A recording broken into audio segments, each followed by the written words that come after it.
Punisher One Last Kill just dropped on Disney Plus, and this is my spoiler review. The runtime for this short presentation is under an hour. I believe it's about 44 minutes, and it really packs a punch. And Marvel took this very heavy subject matter that is a sensitive and touchy subject for a lot of people and approached it with sincerity and respect. The audience gets to dig deeper into Frank Castle's psyche to experience what he is experiencing, which is the grief and loss of his family and how to cope with that after the fact. Now, woven through this journey that we get inside Frank Castle's head, there's a ton of action and a ton of very bloody violence as an outward expression of his way of coping with it, which is through violence and anger and vengeance. So for those who like the ultra violence from the Punisher, this is definitely right up your alley because there was a ton of gory violence in this one. The action and fight choreography was actually very, very impressive. It was like over the top, John Wick style, ultra violent, and very close quarters fighting throughout different settings. Body count was ridiculously high. So because it's been some time since we saw the Netflix series of the Punisher show and his brief appearance in season 1 of Daredevil Born Again, this felt like a nice revisit of the character to kind of see what Frank Castle's been up to. But the format of this was, a short, abbreviated episode in his life, much like what we saw with Thomas Jane's follow-up in Dirty Laundry. It was a short 10-minute YouTube video that revisits the Punisher character, I believe 8 years after the events of his movie. Get this great reintroduction to the Punisher character. He shows up, he's all shredded up and he's got his shirt off and he's working out. He's doing pull-ups until his hands are bleeding. Just kind of shows, again, his extreme aggressiveness in just doing what he does.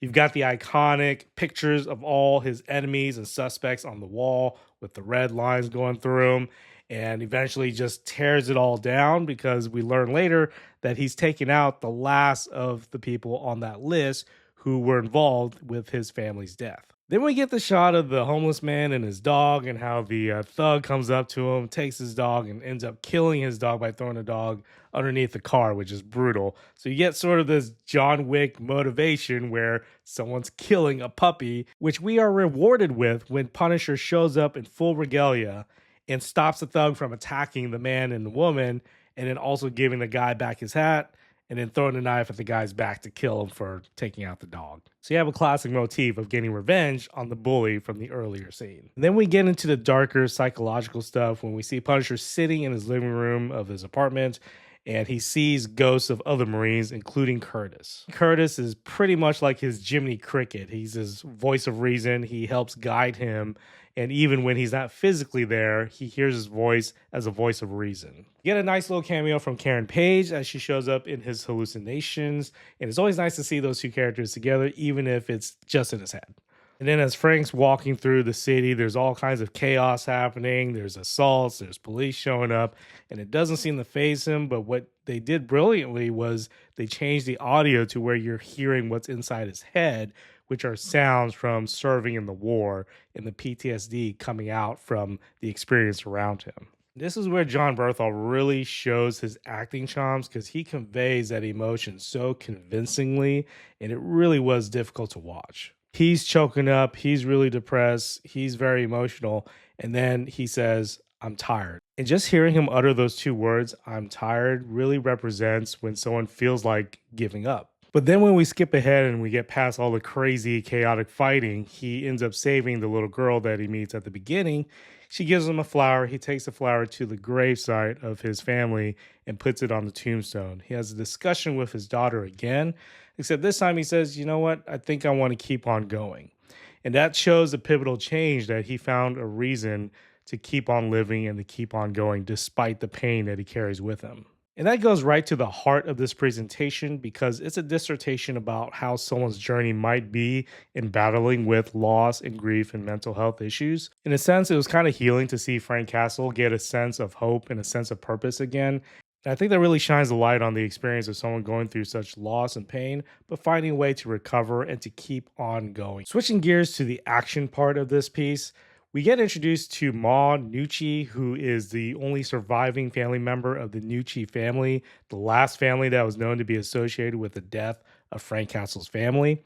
And she goes through the litany of each person that was killed by Frank Castle, how they were killed, and how she is the last one to survive. She puts a bounty on Frank Castle's head, and now you got all kinds of crazy people coming after the Punisher. Then the show kicks into full throttle when he sees the home invaders attacking his neighbor's apartment, and he rushes in and just goes on a killing spree. We then get this long, chaotic, very satisfying, but very bloody, very gory sequences of fights. Starting in the apartment unit where the fighting is very close quarters, it then leads out into the balcony area where there's a bunch of people running at him in different directions, coming out of the doors. It eventually gets to the rooftop where he's fighting people off on the rooftop, all the way down into the streets. And it's just all over the place. And so many people get killed in so many brutal ways. Probably the most brutal was when he takes the knife and stabs the bald tattoo guy inside the store over and over and over again. I don't know about you, but that was way too much for me. I know it's Punisher. I know that's what it's all about. But some of this is very difficult to watch. As I'm watching him fight through these narrow hallways and staircases and there's elevators, it felt very much like the Raid Redemption movie, which is widely regarded as some of the best gritty, ultra-violent type fighting we've seen in a movie. If you enjoy that John Wick / Raid Redemption style fighting, then I'm sure you enjoyed the killing spree that just went on and on and on.